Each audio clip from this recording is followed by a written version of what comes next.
Good evening or good morning. It's good evening for me, but good morning probably for the most of you to Market Mondays. This is Capital.com's weekly webinar. My name is Carl Rodda, Senior Market Analyst at Capital.com, and I'm with Daniela Hathorne, who's also Senior Market Analyst at Capital.com. Danny, how are you? Good morning, everyone. Good morning, Kyle. Good, everything good. Another Monday, ready to roll with what's been happening in the markets. Indeed, roll with the punches. We'll crack on then. Of course, Market Mondays. We'll go just quickly with the risk warning, the all-important risk warning. Of course, from my perspective, the Australian perspective, perhaps, just to say that this information is of a general nature only, doesn't take into consideration anybody's personal circumstances. Danny, of course, CFDs are complex products, and of course, spread bets are as well, which maybe you can elaborate on very quickly with your. Yeah, I mean, most of our viewers are probably aware of this by now, but just remember that, trading leverage products, which are CFDs, and also spread bet for those of you in the UK, are complex products. They do carry a high level of risk. So just make sure that when you are trading some of these markets on a leverage account, that you are aware of the risks involved and what exactly trading leverage means for your positions. Exactly. Very, very important, but we'll move on now. So key themes and events for the week. You can sort of glance your eyes over that. Maybe, Danny, we'll kick things off with just the straight up discussion about maybe where we are in the markets as far as equity prices go in particular, and what seems to be shifting market sentiment over the last week or so. And perhaps it wouldn't be remiss of me to summarize it that earnings have been decent. Data has seemingly softened. However, markets are betting on rate cuts from the Fed. The question is the depth and perhaps timing of those rate cuts. So far, it's been enough to support stocks somewhere around record highs, maybe the dollar a little bit weaker. How have you seen things over the last few weeks or so, of course, going into a week, which will be focused on a couple of key macroeconomic events in the United States? Yeah, we've been talking about this for a while now, and the fears about slowdown have slowly dissipated in the market as we've kind of gotten over the fears of tariffs and what an impact that would have on the economy, and as Trump has kind of softened the blow a little bit, and we started to focus more on the earnings season. And as you said, it's been pretty robust. It's definitely given the picture that the US economy continues to deliver good results and to kind of weather some of the negative impact that we've seen on growth. Now, what's interesting in terms of what to expect from the central bank, from the Federal Reserve, which is going to be key specifically this week as we have the Jackson Hole Symposium, which we'll talk about in just a second.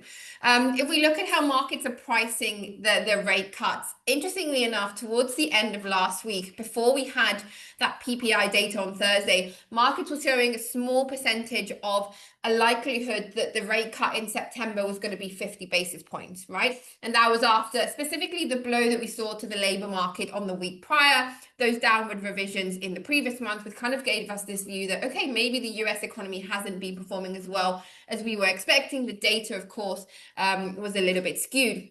We're now at the point where the PPI data on Friday came in much higher than expected, and that once again flipped the scenario. And now we're back to pricing in an 85% chance of a 25 basis point, which seems the base case, the most likely thing to happen.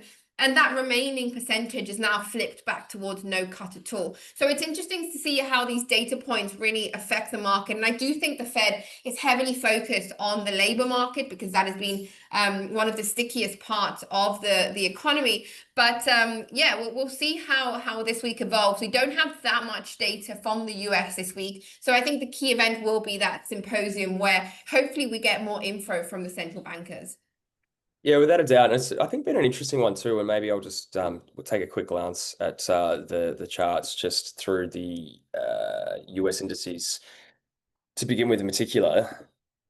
There has also been a little bit of a rotation trade going on, it would seem, just off the back of some of the data and perhaps the subsequent shifts in the rates curve that we've seen, specifically the markets pricing in a September rate cut, which before that jobs data wasn't really in the price because of perhaps a little bit of sticky inflation figures and sort of some rhetoric from the Fed that they saw no rush to cut interest rates. Obviously, not necessarily with the knowledge of that jobs data that we eventually got.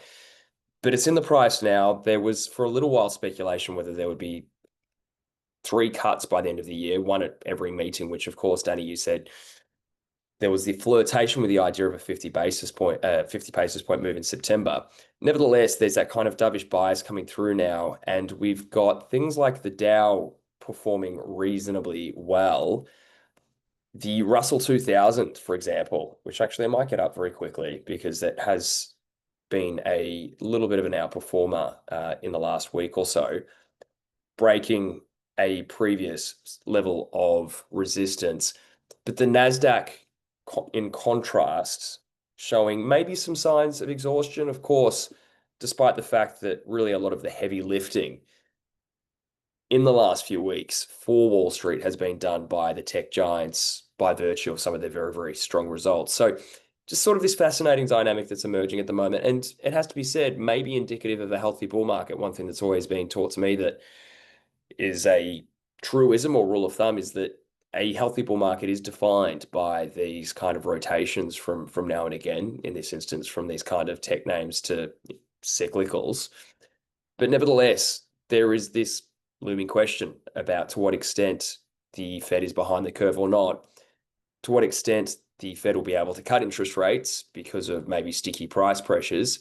And a lot of that conversation will come out of Jackson Hole. I guess the question is ultimately, will Powell, in his speech that he'll deliver, change the tone that we saw at the last decision, or will the wait and see rhetoric persist? Yeah, well, I think what's interesting with equities, we said for a while, the strength that has come through that rotation, as you said, the earnings season has also been good. And I think the Russell 2000 being heavily exposed to domestic influences in the US, clearly showing a little bit of a sign of indecision there, potentially of just wait and see exactly what's happening, because we are getting maybe these conflicting data points, which the stock market doesn't seem to be fully picking up on just yet. And I think there's two ways to view the Fed decision, because we've seen throughout history that markets can react differently, both to rate hikes and to rate cuts. And it all has to do with the messaging behind it, right? The situation in which the economy finds itself when these decisions are taken. Now, with the current scenario, a rate cut can be seen as good for stock markets because it lowers because lowering rates essentially are good for future earnings, right? Because the discounted value is lower, so therefore lowering rates is positive for the stock market. But you can also view it from the other side as lowering rates essentially is a reaction, right, to weakening data, because central banks lower rates when they need to aid the economy. It is a bit of a tricky situation where we are now, because rates have been so elevated for so long because of those effects of COVID, the external shock to the economy. But nonetheless, there is another way to see it is okay, the economy is softening, and that's why the Fed is cutting rates, and therefore surely equity markets should be dropping alongside that. And I think clearly what we're seeing in the strength and the resilience in the stock market over the last few weeks definitely points towards the first situation, right? Markets are just focused on, okay, the Fed cutting rates is good for the economy, it's good for the stock market, and there really is no threat to this continuation in the bullish pattern. Again, I think this is heavily impacted by the fact that the last few earnings seasons have been robust, have showed this clear message of companies are doing well, they're able to manage their earnings and their spending enough to have positive results for investors. So why would we be a seller right now in this market? What is the catalyst that would send you lower? Unless we see a significant worsening in the data, which I don't think the labor market data that we saw last month was enough, then the path of least resistance clearly remains higher. Well, yeah, and I suppose we were identifying levels in the last couple of weeks to keep an eye out for, given the post-job sell-off. And you can kind of see there that we have managed to eke out a new high on the S&P 500, or the US 500, as you would see it in your platforms, as well as we looked at before as well, the US 100, which of course is our market for the NASDAQ. And again, a new high made there, which just indicates effectively that the bullish trend remains intact. The question again just sort of becomes, perhaps to what extent the Fed is behind the curve or not. The market seemed to be behaving in such a fashion that although the data seems to be turning a little bit, with quick enough Fed rate cuts or rate cuts from the Fed, they should be able to remain ahead of the curve enough to support the economy. It is an interesting debate to what extent the cutting of rates will be seen as a signal by the markets.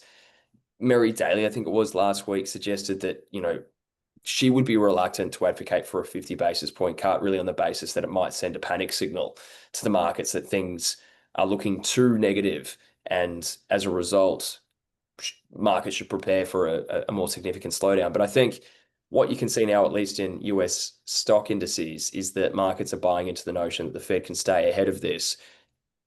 And not just like you said, Danny, multiples are expanding because, rates are getting, rate expectations are getting lower, but also that the US economy is resilient enough that a few little rate cuts, perhaps closer to neutral territory, because depending on who you listen to, certainly Scott Bessent in the last week has made this kind of case that rates are still in restrictive territory. So by taking some of that restrictiveness out of the market, that should be able to keep equities reasonably well supported. I guess the question does become this inflation issue. And I think one thing will be quite interesting is the PMI surveys that we'll get at the end of the week, mostly from the United States, because the one thing that could bring some volatility into the market, maybe we'll shift just to the dollar index, or maybe even we'll start with the DXY, perhaps just for context. But one thing that could shift the markets just a little bit in terms of their expectations of rate cuts is if for whatever reason, a little bit like in the PPI data that we got last week, that prices proved to be a little bit stickier than previously thought. And maybe the Fed won't be able to cut with the degree of confidence, especially if some of this inflation is caused by the pass-through of tariffs, which haven't fully materialized yet.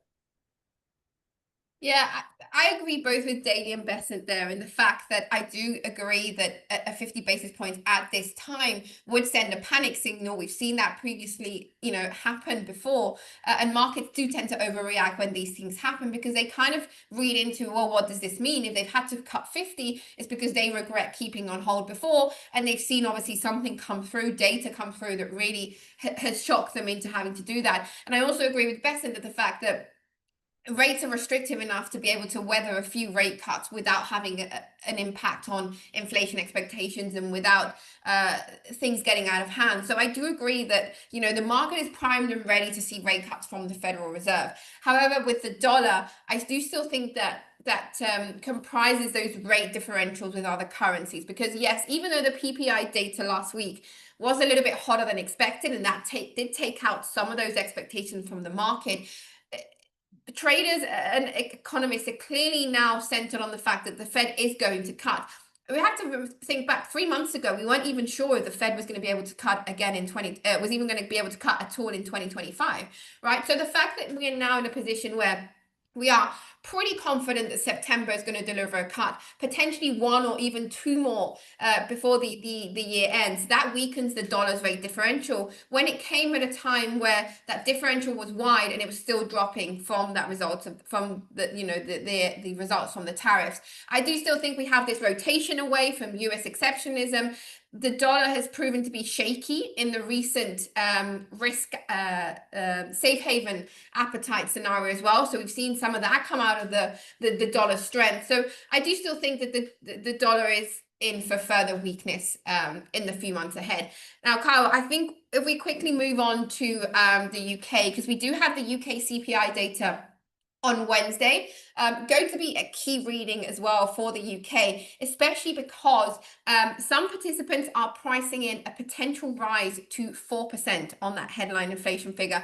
Remember, it came in at 3.6% in June. The median forecast, it's for it to come slightly higher, somewhere between 3.7 and 3.8, but some people are even talking about a rise to 4% on that headline figure. Something to watch out for as well, as always, services inflation. We know services has been one of the sticky components of the UK economy, and also whether the data is maybe broken down to some extent, whether we see some seasonal factors like the summer season. We know that hotels and flights generally tend to drive up the inflation readings throughout the summer months. So if we see some of that increase in CPI, in headline CPI being attributed to these seasonal factors, then the market may be a little bit more content. But I do still think that we are in for some hotter prices in the UK, and that is of course going to make the Bank of England's job much harder. That may have of course an impact on the pound. If we're looking at how the pound has been trading, you can see we've seen that second wind being brought into the pound towards the end of July, beginning of August. That was, remember, on the back of that strengthening the US dollar that we had a few weeks ago. We did see the pound drop significantly, but also there is conflicting data in the UK as well, and it comes from a position where it's not as strong as the US economy. And I've been doing this comparison for a while. Central bank wise, they've both been on this similar path of being very measured with their cutting cycle, right? If you compare it to other central banks like the ECB, for example, which has been a key front runner, the Bank of England has remained quite paused, only delivering one rate cut per quarter and really justifying those rate cuts, trying to find the data to justify them. We're now at a point where inflation is clearly pushing higher. We see that domestic inflation through the services sector. And growth, even though it did come in a little bit better than expected last week, growth isn't as strong as, for example, in the US. So it does make a very difficult situation for the Bank of England. That stagflation is in the back of everyone's mind. And of course, that voting split that we saw last week, having to go to a second round of voting, clearly indicating that the MPC members, even themselves, are very unclear as to what's going to happen with rate cuts. And we are pricing in less rate cuts from the Bank of England in the remainder of the year than we are from the Fed, for example. So it is going to be a very interesting data print. If it does come in higher than expected, we could see a little bit of a revival in the pound, potentially pushing above that resistance area 136 against the dollar, but also some other key pairs to look out for as well is pound yen and euro sterling as well. Key pairs to trade the pound, because of course cable has been very dominated by the dollar side.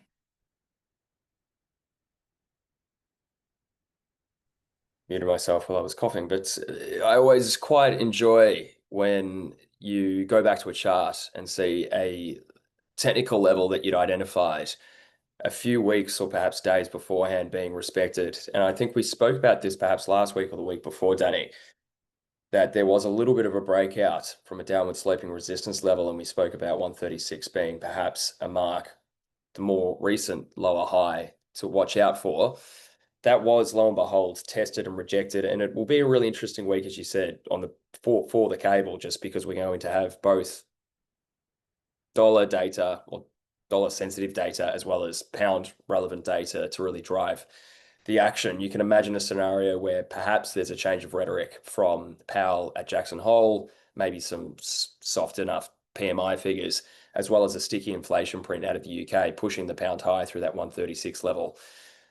That's obviously a particular set of circumstances, but just, you know, something to watch there that could potentially unfold in the next 5 or 6 days. Maybe we'll quickly touch on too. I've got a chart also that I wanted to bring up, just because, again, it's an example of technical or price levels in action.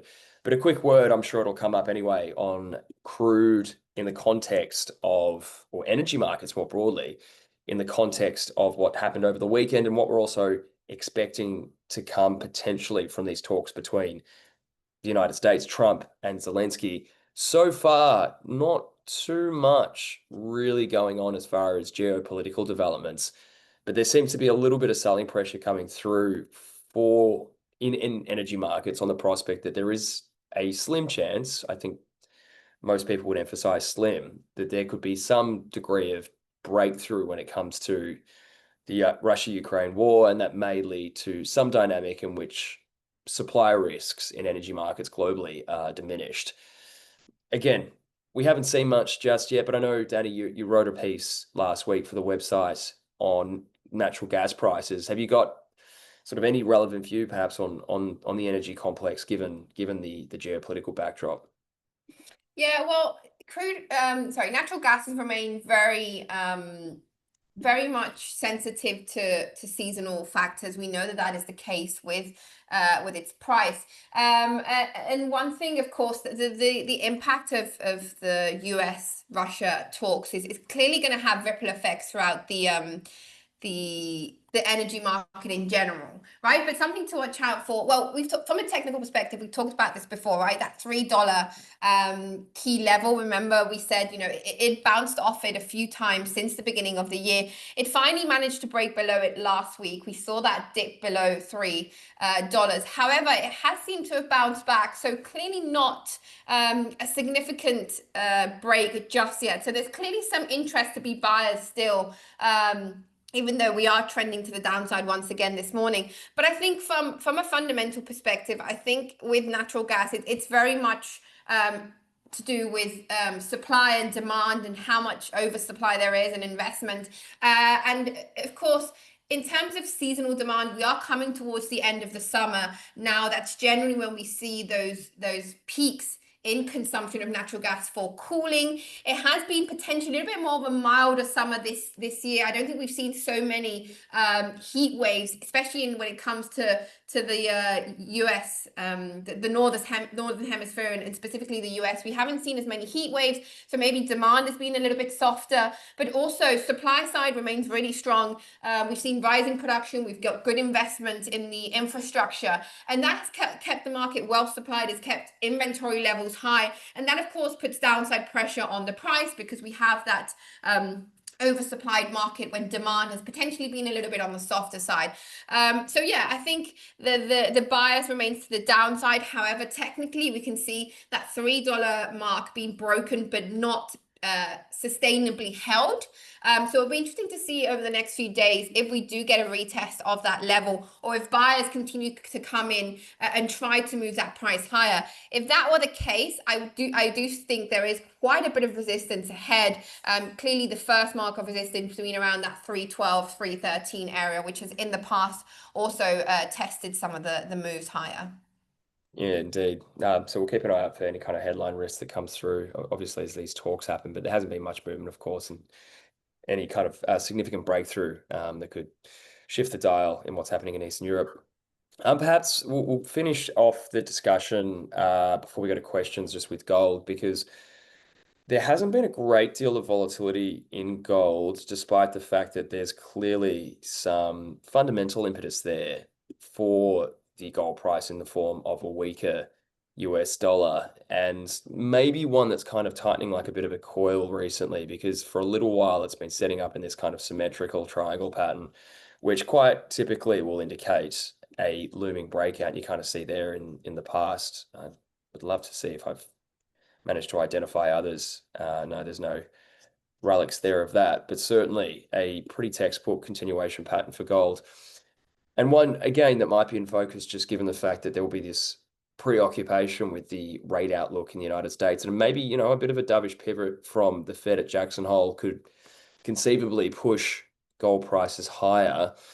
That kind of critical question, though, is whether it can kind of break and push through that sort of 3,400 level. Hasn't really managed to hold there for any prolonged period of time. Arguably needs to break and consolidate at that level for a really bullish signal to be gleaned. Much to add there in terms of gold, just because, of course, well, we've already got one question there that came through just before I began the answer, but gold prices, anything to add there? Really, for me, it looks like it's just waiting to break out, just requiring the appropriate catalyst. Yeah, I think we've been in this scenario for a while now. You've got a reason to be a seller if you want, you've got a reason to be a buyer. I think we've got a lot of conflicting data coming through, as we've said. Also, in terms of geopolitical risks, they're on, they're off, they're worsening, they're softening. There's a lot going on. There's a lot to focus on with gold. But yeah, in terms of the technicals, not clearly a seller's market, not clearly a buyer's market. It seems to be trading sideways, looking for that next catalyst, which just doesn't seem to arrive fully. Even though we have seen a few attempts over the last few weeks to drive that momentum either side of this triangle, we've just really struggled to consolidate. And I think it goes back to the general picture that we're seeing in markets, that there's just so much information out there and there's not a clear path in terms of where the economy's going, where central banks are going, where geopolitical risks and war and trade tariffs, all these things are going. And I think all of this uncertainty is clearly showing in this picture of gold. In that same question, we also have the second part, which is silver. If you want to bring up the chart, because silver moves similar to gold in the sense that it's also a safe haven asset. It's also a precious metal that derives some of the flow from that, but also in terms of industrial demand. Silver is used specifically in the chip market and some of these tech industries, which has been booming recently.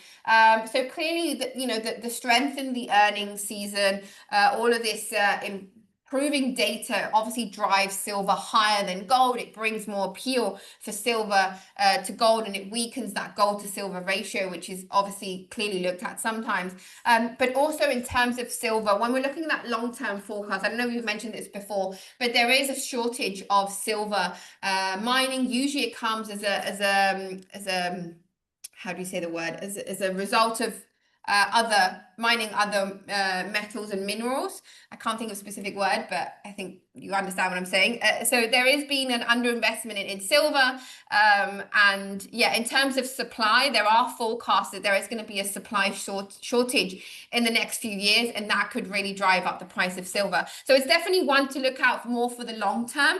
But in terms of the chart, we are seeing a little bit more volatility from silver just because of that industrial use that drives a little bit more of the moves.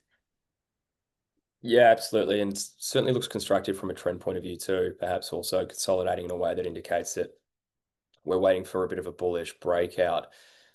So we haven't got any more questions at the moment. I invite anyone else with the time remaining that we have to ask any further. Yeah, I Maybe guess before we go, Kyle, we can just quickly leave it with, I think the key event this week, maybe the UK CPI, which is very domestic. In terms of Jackson Hole, what are your key takeaways you're looking at? Because from my point of view, yeah, I think it really has to do with the messaging, right, from Powell and the Fed in terms of is it cautious, is it dovish, and I think that's gonna move a lot of the market. Also, maybe some clues on Fed independence and what's been going on from the political side. I don't think that will have a massive effect on markets, but I wouldn't be surprised if it is a big topic at this year's Jackson Hole symposium. And of course, the outlook for rate cuts, right? What has changed since that last summary of economic projections that we saw in June? Do they see any change to that? Has the latest data affected that? So I think tone and direction is going to be key. Yeah, for me, it's about the framing or reframing of the reaction function. So effectively, is the data that they received a couple of weeks ago about the labor market weak enough to raise concerns about the growth outlook and therefore to shift the balance of risks in their assessment of the economy towards trying to protect the labor market over stifling upside risks to inflation. So up until this point in time, the Fed's pushed back effectively on rate cuts on the basis that they want to wait and see what impact tariffs are having on inflation. There is evidence that tariffs are having some impact now on inflationary pressures. Is that upside risk to inflation significant enough to continue to maintain that wait and see approach despite what's happening in the labor market? And if Powell indicates that they are still in that way of thinking, that remains their reaction function, that's likely to be a risk-off event. However, I think the balance of risks are that they will, like they did last year, when there was signs of deterioration in the labor market, start to take a dovish tone and protect the labor market and manage those downside risks to growth. If that happens to be the case, I think markets will have served up to them what they want. Probably less volatility in such a move, upside volatility in such a move, because so much is already priced in.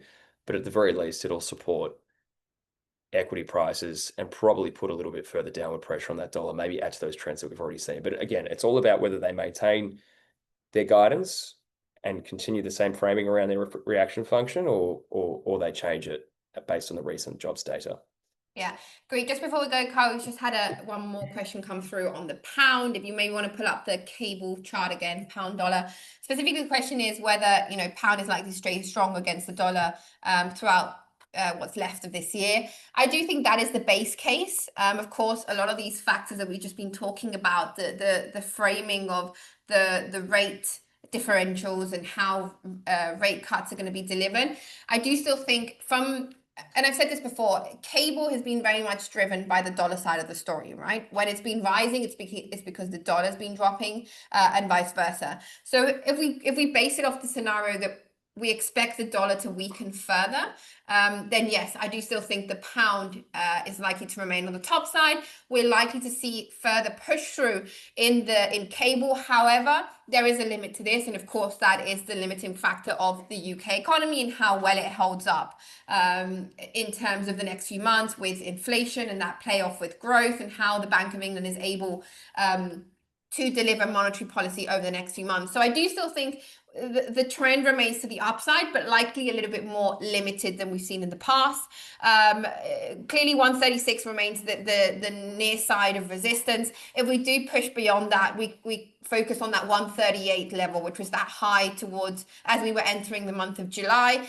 Any further push from that towards that 140 level, that's when we start to see the pound get a little bit expensive when we're considering the current scenario. We could potentially move towards that, but I do think in order to see that, we would have to see that deterioration in the dollar continue alongside an improvement of the fundamentals in the UK, which essentially means that the Bank of England is able to hold rates because the economy is holding up and not because inflation is putting pressure on the central bank. So I do think there is a lot of factors that need to fall in place. From the top level, yes, expect to see potentially more strength in the pound than the dollar, but there is a lot of factors that can influence that and can change and flip that rhetoric in a matter of days. Kyle, I don't know if you have anything to add to that. No, nothing further other than I'm a little bit bearish on the dollar. I think that downtrend will reassert itself, and for the pound, 136 seems to be the one to watch just in the short term. That's the breakout to potentially play. Bit of a pivot point, maybe at 134 if we're talking technicals, but I think you've obviously summed it up perfectly. And well, we've run over time, so we may as well wrap it up there for another week. But of course, always please come along again next week. It's great having your company, and invite your friends, so to speak, as well. We will upload this onto YouTube, so you can watch back if you wish to. That's there every week on Capital.com's YouTube page under Market Mondays. Danny, I don't know if you've got anything to add as a farewell, or we can leave it there. Yeah, we can leave it there. Thank you everyone so much for watching. As we said, it'll be on YouTube. Watch it back, send it to your friends, and we'll see you again next Monday. It is a bank holiday in the UK next Monday for those of you that are in the UK, but we will still be doing this webinar. So even if you're off or you have plans, just join in, tune in. We will be here even though it is a bank holiday. Very well. Have a good one. Bye, guys.